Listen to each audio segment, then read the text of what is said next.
నమస్తే నేలతల్లి కార్యక్రమానికి స్వాగతం. వ్యవసాయ అనుబంధ రంగాల్లో భాగమైన నాటుకోళ్ల పరిశ్రమకు మంచి డిమాండ్ రోజు రోజుకు పెరుగుతుంది. అదే రీతిలో వ్యవసాయంతో పాటు అనుబంధంగా నాటుకోళ్లను పెంచుతూ ఈ రంగంలో మెరుగైన ఫలితాలతో రాణిస్తున్న పులి సంపత్ గారు తమ అనుభవాలను తెలియజేయడానికి హెచ్ఎంటీవీ స్టూడియోలో లైవ్లో సిద్ధంగా ఉన్నారు. పరిశ్రమ ఏర్పాటు నుండి మార్కెటింగ్లో తీసుకోవాల్సిన జాగ్రత్తలు, యాజమాన్య పద్ధతులు, ఈ రంగంలో కొత్తగా వచ్చిన టెక్నాలజీ వంటి అంశాలపై మీకేదైనా సందేహాలుంటే హెచ్ఎంటీవీ స్క్రీన్పై కనిపించే నెంబర్లకు కాల్ చేసి మీ సందేహాలను నివృత్తి చేసుకోవచ్చు. సంపత్ గారు నమస్తే అండి. నమస్కారం అండి. సార్, చూస్తూ ఉన్నాం వ్యవసాయం అనేది ఇప్పుడు భారమైపోయింది. అనుబంధ రంగాలు ఉంటేనే వ్యవసాయం అనేది ముందుకు సాగే పరిస్థితులు కనిపిస్తున్నాయి. ఈ నేపథ్యంలో నాటుకోళ్ల పెంపకం వైపు ఇప్పుడు చాలా మంది ఆసక్తి చూపిస్తున్నారు. అసలు నాటుకోళ్ల పెంపకాన్ని చేపట్టాలంటే ఎన్ని ఎకరాలలో షెడ్ వేసుకోవాల్సి ఉంటుంది? షెడ్డుకు సంబంధించి ప్రభుత్వాల నుంచి ఏమైనా స్కీమ్లు ఉన్నాయా? వివరాలేంటి? ఈ పరిస్థితిలో ఇప్పుడున్న పరిస్థితుల్లో నాటుకోళ్ల పెంపకం అనేది చాలా మంచిదండి. ఎందుకంటే మన పూర్వకాలంలో ప్రతి విలేజ్లో కూడా మనకు నాటుకోళ్ళు కనబడేదండి. ఇప్పుడు ఆ సంతతి అంతరించిపోతుంది. ఈ అంతరించిపోయే సంతతిని ఏం చేయాలంటే మనం ఉత్పత్తి చేసి ఇతరులకు అందించే ప్రయత్నం చేయాలండి. మనం ఎందుకంటే భారతదేశము స్వతహాగా కూడా నాన్ వెజ్ తినే కంట్రీ కాబట్టి నాటుకోళ్ళు అనేది మనకు అంతరించిపోతున్నాయి. దాన్ని మీరన్నట్టుగా ఒక అరెకరం స్థలం ఉంటే లేదంటే ఎకరం స్థలం ఉంటే మనం హ్యాపీగా పెంచుకోవచ్చండి. నాటుకోళ్ల పెంపకంలో కావాల్సింది ఏంటంటే ముందు బయట తిరగాలండి. నాటుకోడి అంటే బయట తిరిగి పెరిగితేనే అది నాటుకోడి అవుతుంది. దానికి గాను చుట్టూ ఫెన్సింగ్ వేసుకొని ఒక చిన్న షెడ్ అంటే ఒక స్క్వేర్ ఫీట్కి ఒక కోడి ఉంటుందండి. ఒక 60 x 60 x 30 కనుక షెడ్ వేసుకుంటే మనం ఈజీగా ఒక 1000 కోళ్ళ దాకా పెంచుకోవచ్చండి. మీరు అడిగినట్టుగా గవర్నమెంట్ నుండి రీసెంట్గా మనకి ఏదైతే చిన్న ముద్రా లోన్స్ ఇస్తున్నారో దాని తరపు నుండి నాటుకోళ్ళకి లోన్స్ ఇస్తున్నారండి బ్యాంకు నుండి. ఇప్పుడు మనకు నేషనల్ లైవ్ స్కీమ్ అనేది ఏదైతే సెంట్రల్ గవర్నమెంట్ వారు పెట్టారో 50 lakhs అనేది, అది 3 ఎకరాల ప్లేస్ మనకు స్వతహాగా కలిగి ఉండి దీంట్లో కొంత అనుభవం కనుక ఉంటే బ్యాంక్ కన్సల్ట్ ఇస్తే మనకు లోన్స్ కూడా ప్రొవైడ్ చేస్తున్నారు సార్. అసలు షెడ్ ప్రారంభంలో అసలు ఎలాంటి జాగ్రత్తలు తీసుకోవాలి? షెడ్డును నిర్మించే విధానంలో ఎటువంటి మెలకువలు పాటించాలంటారు? షెడ్డు నిర్మాణ దశలో ఏదైతే ఉందండి, మనం పెట్టేదే మన బ్రతుకు తెరువు కోసం పెడుతున్నాం. అంటే టెంపరీ షెడ్ కాకుండా పర్మనెంట్ షెడ్డే వేసుకోవాలండి. ఏదో మనకు తక్కువ ఖర్చులో అవుతుంది కదా అని చెప్పి తాటిపత్రితోటి కానీ ప్లాస్టిక్ కవర్స్ తోటి కానీ వేసుకోవద్దండి. షెడ్ ఎవరేసినా కూడా సిమెంట్ రేకులతోటి షెడ్ వేసుకోవడం వల్ల మనకు 2 రకాల లాభాలు ఉంటాయండి. ఒకటేమో ఎండాకాలంలో చల్లదనం ఉంటుంది, వర్షాకాలం వచ్చేసరికి కొంచెం వెచ్చదనం ఉంటుందండి. కోతుల నుండి బెడద ఉండదు, వర్షాకాలంలో నీళ్ళు వస్తాయన్నా మనకు బాధ ఉండదు. షెడ్ నిర్మాణం చేసేటప్పుడు మాత్రము మనకు ఏదైతే నేల అంటే భూమి లెవెల్ ఉంటుందో దాని నుండి 1.5 feet పైకి వేసుకోవాలి. షెడ్ లోపల ఎట్టి పరిస్థితుల్లో గచ్చు వేయొద్దండి. ఆ మట్టి మీద మనకు దొడ్డు ఇసుక బయట దొరుకుద్ది కదా, ఆ ఇసుకని తీసుకొచ్చి ఒక 2 inches వేయడం వల్ల కోళ్ళు లిటర్ వేసినప్పుడు ఏంటంటే అది ఇసుకలోకి వెళ్ళిపోయి ఎటువంటి ఇన్ఫెక్షన్ రాకుండా భూమిలోకే ఇనికిపోతుందండి. వారానికి ఒకసారి మనము మక్క కంకులను దగ్గరికి అనేది ఏదైతే ఐరన్ది దొరుకుతుందో అట్లాంటి దాంతో దున్నుకోవాలండి. అప్పుడు మనకు షెడ్ క్లీన్గా ఉంటుంది. సంపత్ గారు, చూస్తూ ఉంటాం అంటే షెడ్ నిర్మాణం పూర్తయిన తర్వాత పంటకు విత్తనం ఎలా ముఖ్యమో నాటుకోళ్ల పెంపకంలో కూడా ఆ కోడి పిల్లలను ఎంచుకోవటం అనేది చాలా కీలకం. సో ఈ కోడి పిల్లలను ఎలా ఎంచుకోవాల్సి ఉంటుంది? దీనికి సంబంధించి మన తెలుగు రాష్ట్రాల్లో ఎక్కడైనా శిక్షణకు సంబంధించి కానీ అదేవిధంగా నాటుకోడి పిల్లలు దొరికే విధానం ఏమైనా అందుబాటులో ఉందా? ఇది నాటుకోళ్ల వ్యవస్థ కాబట్టి మనము ఎవరు కానీ నాటుకోళ్ల పెంపకం మొదలు స్టార్ట్ చేయాలన్నప్పుడు మీరు ఊర్లో ఉన్న కోళ్ళను కలెక్ట్ చేసుకొని చుట్టుపక్కల ఉన్న ఊర్లని ఎంచుకొని ఎక్కడైతే ప్యూర్ నాటుకోళ్ళు దొరుకుతాయి అంటే మనం పెరటి కోళ్ళు అనేది ఇంతకుముందు అదే పెరటి కోళ్ళను ఒక 50 పెట్టెలు 10 పుంజులతోటి స్టార్ట్ చేసుకోండి. ఎందుకంటే కోడి పిల్ల అనేది చిన్నగా ఉన్నప్పుడు అది మనకు ప్యూర్ నాటుకోడా లేదా అని చెప్పడం అనేది చాలా కష్టమండి. అందుకోసమనే బ్రీడర్స్ అంటారు, అంటే గుడ్లు పెట్టే కోళ్ళను మనం బ్రీడర్స్ అంటారు. ఆ బ్రీడర్స్ని చుట్టుపక్కల ఊర్ల నుండి 1:5 ఒక పుంజుకి 5 పెట్టెలు లేకుంటే 6 పెట్టెలు మనకు సంక్రమణానికి సరిపోతుంది. కాబట్టి ఒక 50 పెట్టెలు 10 పుంజులు తీసుకొచ్చుకొని మీరు కనుక స్టార్ట్ చేసుకుంటే వాటితో వచ్చే గుడ్లు అంటే 50 పెట్టెలు ఉంటే మీకు రోజుకు కనీసం 10 గుడ్లు వస్తాయండి. నెలకు 300 గుడ్లు. వీటిని మీరు పొదిగేసుకుంటే 300 గుడ్లు పొదిగేసుకుంటే మీ దగ్గర ప్రతి నెల 250 పిల్లలు అవుతాయండి. మనకు కొంత మోర్టాలిటీ రేషియో తీసేసినా కూడా ప్రతి నెల 200 పిల్లలు మీ దగ్గరే ప్రొడక్షన్ స్టార్ట్ అవుతుంది. కాబట్టి ఒక 8 నెలల్లో 1000 నుండి 1200 కోడి పిల్లలను మీరే సాధొచ్చండి. బయట తీసుకోవడం వల్ల మనకు అది ఎట్లాంటి పిల్ల ఏంటిది అనేది మనకు తెలియదు. కాబట్టి మన దగ్గర పెరిగిన బ్రీడర్ తోటి వచ్చే గుడ్డు ఆరోగ్యకరంగా ఉంటుంది. అదే గుడ్డు నుండి వచ్చిన పిల్లని మనము ప్రొడక్షన్ చేస్తున్నాం కాబట్టి మనకు పిల్ల ఖర్చు కూడా తగ్గుద్దండి. మనకు ట్రైనింగ్ అంటే ఇప్పుడు సార్ అడిగినట్టుగా మన veterinary agriculture university Hyderabad Rajendra Nagar వాళ్ళు మనకు ట్రైనింగ్ ఇస్తున్నారండి. అక్కడ మీరు కన్సల్ట్ చేస్తే కనుక నెలలో 1 రోజు లేకుంటే 3 రోజులు కంటిన్యూస్గా ట్రైనింగ్ ప్రోగ్రామ్ కూడా మీకు అక్కడ అందుబాటులో ఉంటుందండి. సంపత్ గారు, మీరు చెప్పినట్టు నాటుకోడి అంటే ఖచ్చితంగా అది బయట తిరగాలి, స్వతహాగా తిరిగితేనే అది నాటుకోడి అవుతుంది అన్నారు. ఆహార సేకరణ అనేది చాలా ఇంపార్టెంట్. మనం ఊర్లో మీరు చెప్పినట్టు చూస్తే బయట ఉన్న గింజలు కానీ దొరికిన పురుగుల్ని కానీ తింటూ ఉంటాయి. సో షెడ్లలో ఎటువంటి ఆహారాన్ని అందించాలి అంటే పిల్ల స్థాయి నుంచి కోడి పెద్దదయ్యే వరకు ఎటువంటి పోషణ అందించాల్సి ఉంటుంది, ఎటువంటి ఆహారాన్ని అందించడం వల్ల లాభాలు అధికంగా ఆర్జించడానికి అవకాశం ఉందంటారు? కోడికి మీరన్నట్టుగా మేత ముఖ్యమండి. వెనకటనేమో మన ఇంటి దగ్గర ఇప్పటికి కూడా కొన్ని ఊర్లలో 5, 10, 20 కోళ్ళ దాకా పెంచుకుంటారండి. అవేమో బయట తిరిగి వచ్చి మనకు పెరుగుతుంటాయి. కాకపోతే అక్కడ మనకు ఎటువంటి ప్రాబ్లం లేదు. వేరేస్ మనం ఇప్పుడు ఒక ఫామ్ పెట్టుకొని ఉత్పత్తి అధికంగా చేయాలనుకున్నప్పుడు మాత్రము కోడి పిల్లలకి లేయర్ చిక్ క్రంబుల్ అని ఒక ఫీడ్ దొరుకుద్దండి. అది నెలన్నర మట్టుకి ఆ దానా ఇవ్వాలి. ఎందుకు ఇవ్వాలి అంటే దాంట్లో సమకాలికంగా ప్రోటీన్స్, విటమిన్స్ కలిపి మనకు ప్రొడక్షన్ అవుతుంది కాబట్టి కోడి కూడా మనలాగానేనండి. ఏదైతే దాని లోపల ఇంటర్నల్ ఆర్గన్స్ అంటే అవయవాలు ఉన్నాయో ఈ దానా పెట్టడం వల్ల నెలన్నరలో మంచిగా డెవలప్ అయ్యి వాటికి రోగ నిరోధక శక్తి, ఇమ్యూనిటీ పవర్ అంటాం కదండి, అది డెవలప్ అయిపోతుంది అనమాట. డెవలప్ అయిపోయినప్పుడు కోడి మనకు మంచిగా ఉంటుంది. 1.5 మంత్ తర్వాత మీ ఇష్టం ఇంకా వివిధ రకరకాల పప్పుల పొట్టులు అంటే పెసరపొట్టు, మినప్పొట్టు, తవుడు, మక్కపిండి, లేయర్ కాన్సన్ట్రేట్ అని ఒకటి దొరుకుద్దండి. ఇవన్నీ కూడా సమపాలలో మిక్స్ చేసుకొని మనము ఉదయము సాయంత్రము దానికి తగినంతగా దానా ఇవ్వచ్చండి. బయట తిరగడం వల్ల ఏంటంటే 50% మట్టుకే మనం దానా పెడతాము, తక్కిన 50% బయట తిని పెరుగుతుంది కాబట్టి మనకు 50% దానా ఖర్చు తగ్గుతుందండి. సంపత్ గారు, మనకు కాలర్ ఉన్నారు, రాజయ్య గారు జగిత్యాల నుంచి. రాజయ్య గారు నమస్కారం అండి. నమస్కారం సార్. సార్ చెప్పండి సార్ మీ సమస్య. కూడా నమస్కారం. నమస్కారం. ఈ నాటుకోళ్లను పెంచాలంటే ఇప్పుడు ఈ పల్లెటూళ్ళలో అయ్యా వాళ్ళు ఏమైనా కానీ ఈ బాయిలర్ కోళ్ళకు అలవాటు పడ్డారు. ఇవి బొక్కలు గట్టిగా ఉంటాయని, మాంసం గట్టిగా ఉంటాయని అంటారు. మరి ఏమన్నా అట్లాంటివి కాకుండా ఇంకేమన్నా? అది కాకుండా సారు ఈ నాటుకోళ్ళు విచ్చలవిడిగా తిరిగి ఆ పురుగులు ఇవి నాడు అంపులాల కింద నాడు పెంటల అంటే నేను పెంచిన అయ్యా. అయితే ఇప్పుడు అట్లాంటిది కాకుండా ఇంకా లేటెస్ట్గా ఏమన్నా ఉన్నదా తమరి ద్వారా తెలుసుకోవాలని యాంకర్ గారిని మిమ్మల్ని ప్రార్థిస్తూ అడుగుతున్నాను. లేటెస్ట్గా కూడా కొన్ని ఉన్నాయండి. కానీ మీరన్నట్టుగా నాటుకోడి అంటేనే గట్టిదనం అండి. ఈ గట్టిదనం ఎందుకు వస్తుంది అంటే మనకు బయట తిరుగుతుంది కాబట్టి సూర్యరశ్మిలో విటమిన్ డి తీసుకుంటుంది కాబట్టి ఆ కోడి తిరుగుతుంటే మనిషిలాగానే ఎక్సర్సైజ్ అయిపోతుంది కాబట్టి అది గట్టిగా ఉంటుందండి. నాటుకోడి తినడం వల్ల మనకు ఆరోగ్యానికి చాలా మంచిదండి. దాన్ని మీరన్నట్టుగా వెనకటి పద్ధతిలో అదంతా కూడా అయిపోయిందండి. మనం ఇప్పుడు ఏం చేస్తున్నాం, చుట్టూ ఎకరానికో 6 ఎకరానికో ఫెన్సింగ్ పెడుతున్నాము. ఫెన్సింగ్ పెట్టి మనం తయారు చేసుకున్న దానా ఇస్తున్నాము, లేదంటే కంపెనీ నుండి తీసుకొచ్చిన దానా ఇస్తున్నాం కాబట్టి అట్లాంటి అపోహలు ఏం అక్కర్లేదండి. నాటుకోడి నాటుకోడేనండి, ఎందుకంటే అది దొరకడం లేదు. నాటుకోడి తిన్నోళ్ళ ఆరోగ్యము వెనకట ఎంతైతే స్టాండర్డ్గా ఉన్నదో మళ్ళీ ఇప్పుడు తిన్నోళ్ళది కూడా అట్లనే అవుతుందండి, ఎందుకంటే ఆరోగ్యానికి ఇది చాలా మంచిది. సో నాటుకోడిని మీరు ఆ అపోహతోటి చూడడం తప్పండి. నాటుకోడిని నాటుకోడిగా పెంచండి. మార్కెటింగ్ చేసుకోవడం కూడా చాలా ఈజీ, ఎందుకంటే ఇప్పుడు దొరకట్లేదు కాబట్టి డాక్టర్స్ కూడా కొందరు మంచోళ్ళు అవుతున్నారు, చెప్తున్నారు తినాలని. సో మీరు ఎక్కడైతే నాటుకోడిని పెంచుకుంటారో మీ దగ్గరికి వచ్చి తీసుకుపోయే వాళ్ళు ఉంటారండి. దీనికి వేరే విధంగా ఆలోచించుకొని నష్టపోవడం కన్నా కూడా నాటుకోడిని పెంచుకోవడమే మంచిదండి, ఉత్తమం అండి.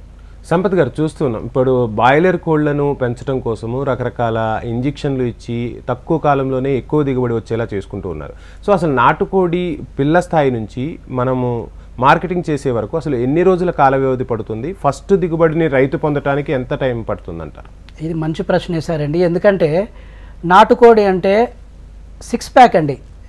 మనం అంటే నవ్వుకుంటూ చెప్పాలనుకుంటే 6 ప్యాక్. ఆ కోడి ఏదైతుందో పెట్ట కేజీ 300-400 గ్రామ్ కన్నా పెరగదండి. పుంజు వచ్చేసేమో కేజీన్నర, కేజీ 600 అవుతుందండి. ఇది సైజు రావాలంటే అంటే ఇంత వెయిట్ రావాలంటే కనీసము 5 నుండి 5.5 నెలలు పడుతుంది మనకు. ఎందుకు అంటే నాటుకోడి బాయిలర్ కోడి ఏమో 40-45 రోజులలో పెరుగుద్ది, నాటుకోడికి 5 నెలల తర్వాతనేనండి. అంటే మీరు ఈ వ్యాపారంలోకి దిగాలంటే కనుక పెట్టుబడి అనేది పెట్టి ఒక 5 నెలలు వెయిట్ చేయాలండి. మొదటి నెల మీరు ఒక 100 కోడి పిల్లలను మీ దగ్గర ప్రొడక్షన్ చేసుకొని వాటిని అమ్మాలంటే కనీసం 5.5 నెలలు పడుతుంది. ఈ 5.5 నెలలు కనుక మీరు ఓపికతోటి ఉంటే ఇంకా 5.5 నెలల తర్వాత మీకు రెవెన్యూ స్టార్ట్ అవుతుందండి.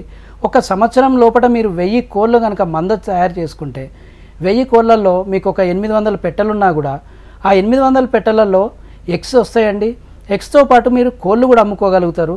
అట్లా మీకు ఇన్కమ్ జనరేట్ అవుతుందండి. ఒకటే మనం మనసులో గుర్తుపెట్టుకోవాల్సింది ఏంటంటే ఎంతసేపు ఉత్పత్తి ఉత్పత్తి ఉత్పత్తి. ఆ ఉత్పత్తి అయిన కోడి పిల్లను చావకుండా చూసుకున్నామంటే మన దగ్గర ఎంత సంఖ్య పెరుగుతుందో మనకు అంత లాభం అండి. సంపత్ గారు, మరో కాలర్ ఉన్నారు, శ్రీనివాస్ గారు పెద్దపల్లి నుంచి. శ్రీనివాస్ గారు నమస్కారం అండి. శ్రీనివాస్ గారు సార్ చెప్పండి. ఇప్పుడు యూనివర్సిటీ నుంచి కోళ్ళు తెచ్చుకుంటాం కానీ ఏ బ్రీడ్లు మంచిగా ఉంటాయి అవి కొంచెం. అది నమస్కారం అండి. అది మీ వాతావరణానికి అనుగుణంగా మీరు ఏదైతే బ్రీడ్ పెంచుకోవాలనుకుంటారండి ముందు తెలుసుకొని అక్కడ మీ లోకల్లో మళ్ళీ మార్కెటింగ్కి ఏదైతే అనువుగా ఉంటుందో అది తీసుకొని తెచ్చుకోవాలి సార్. ఎందుకంటే మీకు అక్కడ అనువుగా లేని మార్కెటింగ్ లేని బ్రీడ్ తీసుకొచ్చుకొని పెంచినాక అమ్ముడు పోలేదంటే మీరు నష్టపోతారండి. సో ఎవరు కానీ నాటుకోడిలో బ్రాండ్స్ అంటే బ్రీడ్స్ సెలెక్ట్ చేసుకునేటప్పుడు మీకు లోకల్గా ఏదైతే మార్కెటింగ్కి అవైలబిలిటీ ఉండి అమ్ముడు పోతుందో ఆ కోడిని పెంచుకోవడము ఉత్తమం అండి. సంపత్ గారు, మీరు చెప్పినట్టు అంటే ఎంత ఉత్పత్తి చేసుకుంటే మనం అంత లాభాలు ఆర్జించడానికి అవకాశం ఉంది అంటున్నారు. అంటే కోడి నుంచి ఉంచే గుడ్డు ద్వారానే మనము కోళ్లను తయారు చేసుకోవాలి, ఉత్పత్తి పెంచుకోవాలని చెప్తున్నారు. ఈ గుడ్లను పొదిగించే విధానంలో శాస్త్రీయ విధానాన్ని పాటించాలా, ఏమైనా కొత్త టెక్నాలజీలు అందుబాటులోకి వచ్చాయంటారు? వచ్చినాయండి. మనకు ఇంక్యుబేటర్స్ దొరుకుతున్నాయి బయట. కానీ ఇంక్యుబేటర్ స్టేజ్ రావాలంటే మనకు రోజుకి కనీసము ఒక 100 నుండి 150 గుడ్లు పెడితేనే మనకు ఇంక్యుబేటర్కి వెళ్ళడము ఉత్తమం అండి. లేకుంటే దాని మీద మనం మళ్ళీ ఇన్వెస్ట్మెంట్ పెట్టడము వృధా అవుతుంది. మీరన్నట్టుగా శాస్త్రీయపరం అంటే మన వెనకట కోళ్ళను పొదిగేసేదండి. మన దగ్గర పెట్టిన గుడ్డుని మనం పొదిగేసుకోవడమే ఉత్తమం అండి. ఎందుకంటే అక్కడ మనకు చిక్కు కాస్ట్ అనేది తగ్గుతుంది ఒకటి. ఓకే, ప్లస్ ఆరోగ్యవంతమైన గుడ్డు వస్తుంది. ఒక గుడ్డు పెట్టిన దాన్ని పొదిగేయాలంటే చలికాలంలో వచ్చేసి ఒక 10 రోజులైనా పర్వాలేదండి. ఎండాకాలం అయితే ఒక 5 రోజుల లోపలనే పొదిగేయాలి. వర్షాకాలం అయితే ఒక వారం రోజులండి. మీరు పొదిగేసేటప్పుడు మనకు తాతలు ముత్తాతలు ఏం చేసేదంటే గడ్డి పెట్టి గడ్డి మీద పొదిగేసేవాళ్ళు.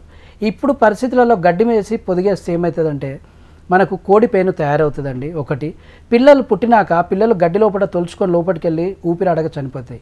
దాని బదులు మనకు ఇసుక ఒక 75%, 75% ఇసుక, 25% బూడిద తీసుకొని ఆ రెండింటిని మిక్స్ చేసుకొని గోళాలు దొరుకుతాయండి మనకు సిమెంట్.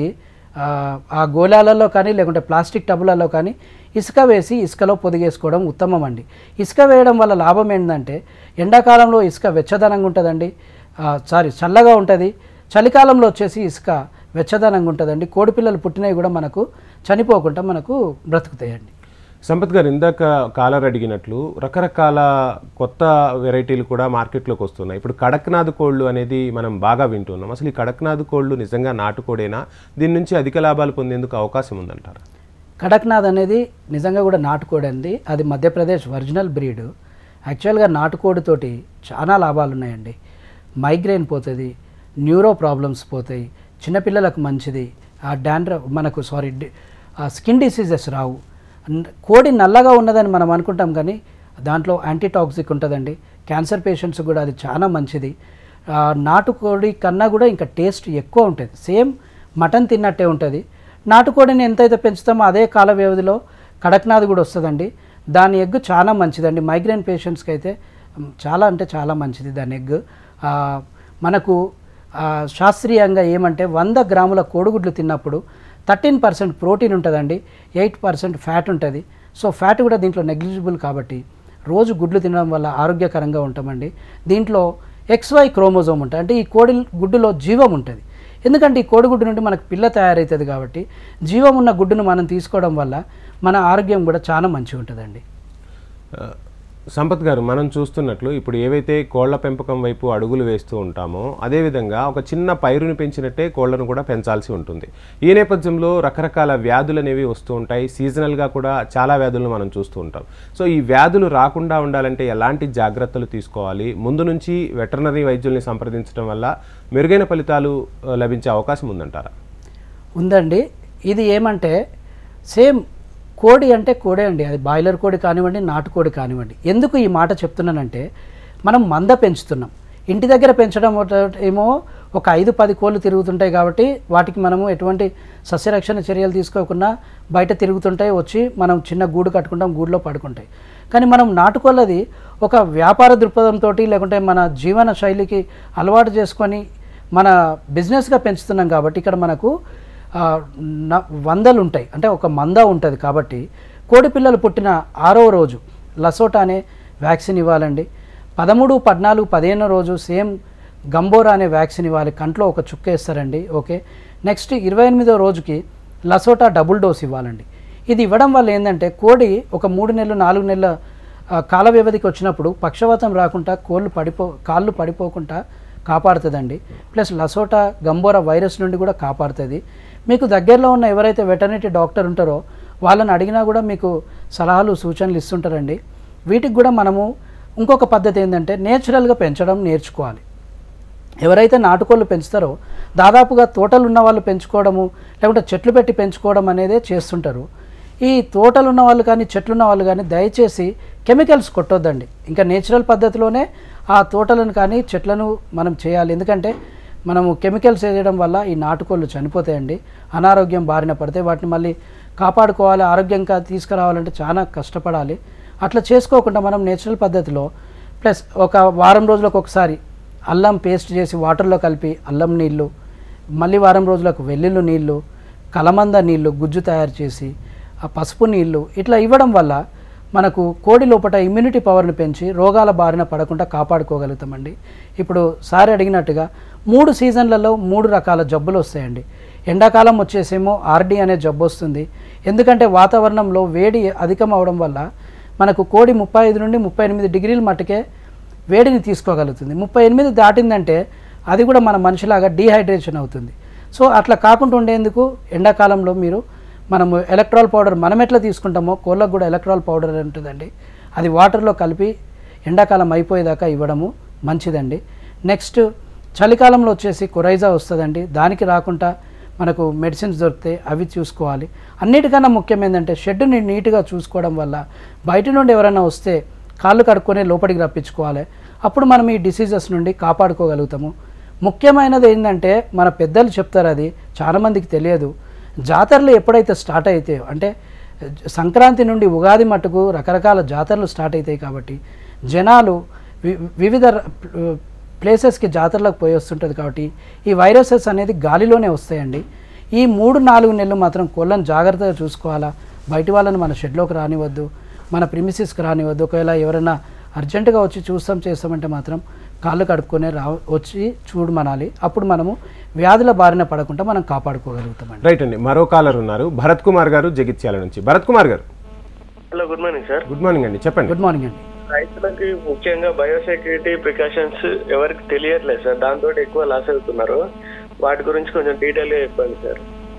ఓకే భరత్ గారు, మీరు అడిగింది చాలా మంచిదండి. ఎందుకంటే బయోసెక్యూరిటీ అంటే పరిసరాల పరిశుభ్రత అనేది మనం తెలుగులో అంటామండి. ఏదైతే మనం షెడ్ కట్టుకున్నామో 1 ఎకరం కానీ 1/4 ఎకరం కానీ 1/2 ఎకరం కానీ చుట్టూ 8 ఫీట్ల ఫెన్సింగ్ తోటి మనం కట్టాలండి. కట్టిన తర్వాత లోపల షెడ్ కట్టుకోవాలి. ఎందుకు అంటే కోడి అనేది చిన్న జీవి. కోడి పెరుగుతున్నప్పుడు ఏమవుతుందంటే కుక్కల నుండి, పిల్లుల నుండి, ముంగిసల నుండి మనం రక్షించుకోవాలి. కాబట్టి ఫెన్సింగ్ వేసుకొని షెడ్ కట్టుకోవాలండి. సెక్యూరిటీ లేకుండా కోళ్ళను పెంచుతామంటే మాత్రం కోళ్ళు దక్కాయండి. ఒక్క కోడి చనిపోయినా కూడా మనకు మీరు అక్కడున్న వాల్యూ ప్రకారం మినిమం 500 నుండి 700 రూపాయలు లాస్ అవుతాయి. బయోసెక్యూరిటీ విషయానికి వచ్చేసరికి కొత్త మనుషులను లోపలికి రానివద్దండి. ఎక్కడైతే గేట్ ఉంటుందో ఆ గేటు దగ్గరే మనము వాటర్ పెట్టేసి దాంట్లో డిస్ఇన్ఫెక్షన్ పౌడర్స్ దొరుకుతాయండి, లిక్విడ్స్ దొరుకుతాయి. అవి వేసి వాళ్ళ కాళ్ళు కడుక్కున్నాకనే లోపలికి రమ్మనాలా. మనము యాజ్ ఏ పెంపకందారులుగా చికెన్ సెంటర్లకు పోయినా కూడా లేదంటే ఏదైనా బయటి ప్లేస్లకు పోయినా కూడా స్నానం చేసుకునే షెడ్లోకి రావాలి, కోళ్ళ దగ్గరికి రావాలి. ఒకటి నెక్స్ట్ మనకు కోళ్ళు పెరుగుతుంటే లోపల కొంత పెంట పడుతుంటుంది. నాటుకోళ్ళలో ఉన్న గొప్పతనం ఏంటంటే ఆ పెంటకు స్మెల్ రాదండి. అయినా కూడా వారానికి ఒకసారి బయో బూస్టర్ అనే ఒక పౌడర్ దొరుకుతుందండి, లేదంటే డిస్ఇన్ఫెక్షన్ లిక్విడ్స్ దొరుకుతాయి. వాటిని మనకు బ్యాటరీ పంప్ ఏదైతే వ్యవసాయానికి వాడతామో ఆ పంపులో ఒక 15 ml లేకుంటే బయో బూస్టర్ అయితే ఒక స్పూన్ 25 grams వేసి దాన్ని వారానికి ఒకసారి షెడ్డుకు మొత్తం స్ప్రే చేయాలి, కోళ్ళ మీద కూడా స్ప్రే చేయాలండి. అప్పుడు మనకు ఎటువంటి ఇన్ఫెక్షన్ ఉన్నా కూడా తేలిపోతుందండి.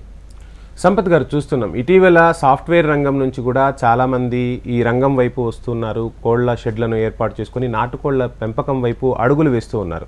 సో అడుగులు వేయటము, కోళ్లను పెంచడం వరకు ఒక ఎత్తు అయితే మార్కెటింగ్ విధానం అనేది ముఖ్యంగా తెలుగు రాష్ట్రాల్లో ఒక పెద్ద సమస్యగా మారిపోయింది. అంటే అంత కష్టపడి పెంచిన తర్వాత మార్కెటింగ్ విధానం అనేది సరిగా లేకపోతే ఖచ్చితంగా అనుకున్న లాభాలు ఆశించే స్థాయి అనేది తగ్గిపోతూ ఉంటుంది. సో మార్కెటింగ్ విధానం ఎలా ఉంటుంది, అసలు మార్కెటింగ్ అనేది ఎలా మనం డిసైడ్ చేసుకోవాల్సి ఉంటుందంటారు? మార్కెటింగ్ విధానం వచ్చేసి దీంట్లో మనము అందరిలాగా అడ్వర్టైజ్మెంట్ చేసుకోలేమండి, లేదంటే మనము స్క్రోలింగ్స్ ఇవ్వలేము, ఏం చేయలేము. ఇది మౌత్ టు మౌత్ మార్కెటింగే. ఎప్పుడైతే మనం నాటుకోళ్ళు పెంచుతున్నామో ఆటోమేటిక్గా మన ఊర్లో తెలిసిపోతే మన ఊరు నుండి పక్క ఊర్లోకి తెలిసిపోతుంది. నాటుకోడి అంటే ఊరు కోడేనండి. ఇన్ ద సెన్స్ మనకి ఏదైనా ఫంక్షన్స్ అయినప్పుడు, పార్టీస్ అయినప్పుడు నాటుకోళ్ళని తీసుకుంటా అంటారు. ఇంకొక విధానం ఏంటంటే మార్కెటింగ్ చేసుకోదేందుకు మనకు దగ్గరలో ఏదైనా చికెన్ సెంటర్ ఉంటే వాళ్ళతోటి మనం టచ్లో పెట్టుకొని ఎప్పుడూ అమ్మొద్దండి. ఆదివారం రోజు నాటుకోడి తినాలని చాలామందికి అనిపిస్తుంది కాబట్టి శనివారం రోజు ఆ చికెన్ సెంటర్లకు మనం అమ్ముకోవాలండి. ఒక వారంలో ఒక చికెన్ సెంటర్కు 10 కోళ్ళు అమ్ముకున్నా కూడా అట్లా వారానికి 4-5 చికెన్ సెంటర్లు అమ్ముకున్నా వారానికి 50 కోళ్ళు అమ్ముకోగలుగుతాం. మనం 50 × 4 వారాలు అంటే 200 కోళ్ళు అమ్ముకోగలుగుతాం. మీ రేటు అక్కడ మీరు ఏరియాలో ఉన్న రేటు మీరు డిసైడ్ చేసుకోవాల్సిందే. అంటే ప్రతి నెల ఒక 200 కోళ్ళు కనుక అమ్ముకోగలిగితే మనము హ్యాపీగా మనం జీవనం సాగించగలుగుతామండి. ఇంకొకటి ఒక 500 కోళ్ళు కనుక మనం సాదుకోగలిగితే అంటే ప్రొడక్షన్ చేసి ఎగ్స్ వస్తుంటాయండి. ఇప్పుడు ఎగ్స్కి చాలా ఇంపార్టెంట్ అయిపోతుంది. ఎందుకంటే ఇప్పుడున్న ఆధునిక నాగరిక ప్రపంచంలో ఆరోగ్యం అనేది చాలా ఇంపార్టెంట్ అయిపోతుంది. కాబట్టి ఈ నాటుకోడి గుడ్లు మనకు మినిమంగా ఒకటి 15 రూపీస్కి అమ్ముడుపోతుంది. సో రోజుకు మీరు ఒక 100 గుడ్లను ఉత్పత్తి చేసి అమ్ముకోగలిగితే హ్యాపీగా మీరు ఉద్యోగం ఎట్లయితే చేస్తున్నామో ఉద్యోగంలో ఎంత సంపాదిస్తున్నామో దాదాపుగా అంత సంపాదించుకోవచ్చు. ఒక 50% మన పెట్టుబడి, వాటి దానా, మెయింటెనెన్స్ అండి. తక్కిన 50% మన ప్రాఫిట్ అండి. సంపత్ గారు, చూస్తున్నాం చాలామంది రైతులు అంటే ఎవరైతే కోళ్ల షెడ్ల వైపు వెళ్తున్నారో వారందరిలో ఒక ఆలోచన అనేది వస్తుంది. కింద చేపల పెంపకాన్ని చేపట్టి పైన షెడ్డులో కోళ్ల పెంపకం చేపట్టడం ద్వారా ఈ కోళ్ల నుంచి వచ్చే వ్యర్థం చేపలకు మేత అవుతుంది అనేది కూడా వస్తుంది. అదేవిధంగా సమ్మర్లో చూసుకున్నట్టయితే వేడి కూడా తగ్గుతుంది అనేది ఒక కారణంగా చెప్తున్నారు. ఇది నిజంగా మంచి ఫలితాలను ఇస్తుందా? ఇలా సాగు చేసుకోవచ్చు అంటారా? చేసుకోవచ్చండి. దీంట్లో కావాల్సింది ఏంటంటే కాకపోతే పర్యవేక్షణ ఎక్కువ కావాలండి. ఎందుకంటే కింద చేపలు పెంచుతుంటాము, పైన కోళ్ళు పెంచుతుంటాం కాబట్టి వాటి పెంట ఏదైతుందో వీటికి మంచి ఆహారం అవుతుందండి. సో 2 విధాలు కూడా మనకు లాభం అవుతుంది. కాకపోతే ఏమంటే నాటుకోళ్లకు మనము సస్యరక్షణ చర్యలు చేపట్టాలి, చేపలకు సస్యరక్షణ చర్యలు చేపట్టాలి. అట్లా కనుక చేసుకుంటే 2 విధాలు కూడా మనం లాభం పొందుతామండి. ఇది మనకు కేరళ రాష్ట్రంలో ఎక్కువ ప్రాచుర్యంలో ఉంది. ఇప్పుడిప్పుడే మనకు తెలంగాణకు వస్తుందండి. దీన్ని చేసుకోవడం వల్ల 2 విధాలు కూడా మనకు ఆదాయం జనరేట్ అవుతుందండి. సంపత్ గారు, ఫైనల్గా మీరు చాలా అనుభవం గడించారు నాటుకోళ్లకు సంబంధించి, నాటుకోళ్ల ద్వారా లాభాలు కూడా ఆర్జిస్తూ ఉన్నారు. సో యువతకు అంటే వ్యవసాయం చేయటం అనేది ఈ రోజుల్లో ఒక రకంగా చెప్పాలి అంటే ఒక్క వ్యవసాయం మీదే బ్రతకలేని పరిస్థితి, లాభాలు ఆర్జించలేని పరిస్థితి. వ్యవసాయంతో పాటు ఈ కోళ్ల పెంపకం నిజంగా ఒక అనుబంధ రంగంగానే ఉంటుందా? మన పాతకాలంలో చూసుకున్నట్టయితే ఖచ్చితంగా మన పెద్దవాళ్ళు ఈ కోళ్ల పెంపకం, ఆవుల పెంపకం, గేదెల పెంపకం చేపట్టేవారు. నిజంగా ఇప్పుడు ప్రతి రైతు కూడా నాటుకోళ్లను పెంచుకోవడం ద్వారా లాభాలను ఆర్జించే అవకాశం ఉంటుందా? వారికి తోడ్పాటు అనేది ఖచ్చితంగా ఉందంటే ఏం చెప్తారు? ఉందండి. ఎందుకంటే వ్యవసాయం అనేదే మనకు మన జీవన శైలిలో, భారతీయ జీవన శైలిలో ఒక మనతో పాటు వ్యవసాయం అనేది కూడా మనకు పెరుగుతూ వస్తుంది. అదే మన ఆధారం. ఈ వ్యవసాయంలో మీరన్నట్టుగా ఇప్పుడు డైరీ కానీ నాటుకోళ్ళు కానీ ఏదైతే ఉంటుందో ఇది మనకు జీవనాన్ని, మన బ్రతుకు తెరువుకు ఆధారం అయిపోతుందండి. మనం వ్యవసాయం చేస్తూనే ఒక 1/2 ఎకరం లేకుంటే 1/2 ఎకరం అనేది కాదనుకొని కొంత ఇన్వెస్ట్మెంట్ అంటే 1 టైం ఇన్వెస్ట్మెంట్ అని మనం ఇంగ్లీష్లో అంటాము. తెలుగులో ఒక్కసారి మనము కనుక ఒక షెడ్, ఒక ఫెన్సింగ్ వేసి పెట్టుకోగలిగితే కనుక వ్యవసాయంతో పాటు ఈ నాటుకోళ్ళు కూడా పెంపకం చేసుకోవచ్చు అండి. ఎందుకంటే పొద్దుగాలు వేస్తే మనం వచ్చి బావి దగ్గరే ఉంటాం. సో మనం ఉన్నంత కాలం కూడా ఈ కోళ్ళను మనం సంరక్షించుకుంటాం. దీనికి కావాల్సింది ఏంటంటే పని తక్కువ, కాపలా ఎక్కువ. డైరీ ఫామ్ ఉన్న వాళ్ళు కూడా మంచిగా నాటుకోళ్ళ పెంపకం సైడ్కి పెట్టుకుంటే వాటికి వేసే దానా ఏదైతుందో, గడ్డి ఏదైతుందో అదే వీటికి ఒక 25% మళ్ళీ ఆహారంగా పనిచేస్తుంది. పనిచేసి మనకు 2 విధాల, ఇటు డైరీ తోటిను, ఇటు వ్యవసాయము, ఇటు నాటుకోళ్ళ పెంపకంతో మనకు అధిక లాభాలు తీసుకోవచ్చండి. ఎవరైతే యువత దీంట్లోకి రావాలనుకుంటున్నారో నేను ఒకటే చెప్తానండి, సుస్థిరము, సస్టైనబిలిటీ అని ఇంగ్లీష్లో అంటారండి, స్థిరంగా ఉండాలండి. ఒక్కసారి మనము పెట్టుబడి పెట్టుకొని ఈ బిజినెస్ చేద్దాం అనుకుంటే కనుక ఎటువంటి నష్టం లేదండి. నేను 4 సంవత్సరాల నుండి కష్టపడి ఇవాళ ఈ స్టేజ్కి వచ్చిన నేను కష్టపడ్డది నష్టపోయింది, మీరు నష్టపోవద్దండి. మీరు కష్టపడాలా, లాభం తెచ్చుకోవాలంటే 1 సంవత్సరం నుండి సంవత్సరంన్నర లోపు దీంట్లోనే ఉండి చేసుకోగలుగుతామంటే తర్వాత రాబోయే కాలం మీదేనండి. ఒక నానుడి ఉంది, కోడి కాలి కింద ₹1,00,00,000 ఉంటుందని. ఆ ₹1,00,00,000 సంపాదించుకోవచ్చు, లేదంటే కోడి కాలి కింద ₹1,00,00,000 పోగొట్టుకోవచ్చు. సంపాదించుకుంటామా పోగొట్టుకుంటామా అనేది మన కష్టం మీద ఆధారపడి ఉంటుంది. మనం ఎట్లా చేసుకుంటే అట్లా మనం జీవనం కొనసాగించుకోవచ్చు అండి. రైట్, థ్యాంక్ యూ సంపత్ గారు, విలువైన సలహాలు ఇచ్చినందుకు. నాటుకోళ్ల పెంపకం ఎలా ఉంటుంది, దానికి సంబంధించి సస్యరక్షణ చర్యలకు సంబంధించి విలువైన సమాచారాన్ని హెచ్ఎంటీవీ ప్రేక్షకులు అందించినందుకు మీకు ప్రత్యేక ధన్యవాదాలు. అదేవిధంగా చూస్తూ ఉన్నాం హెచ్ఎంటీవీ అగ్రి ఛానల్లో మీకు సంబంధించి వ్యవసాయానికి సంబంధించి ఎటువంటి సమస్య ఉన్నా మీరు హెచ్ఎంటీవీ అగ్రి ఛానల్ను సబ్స్క్రైబ్ చేసుకోండి, అక్కడ విలువైన సమాచారం మీకు అందుతుంది. ఇది ఇవాల్టి నేలతల్లి ప్రత్యేక కార్యక్రమం. మరో అంశంతో మళ్ళీ కలుద్దాం. చూస్తూనే ఉండండి హెచ్ఎంటీవీ.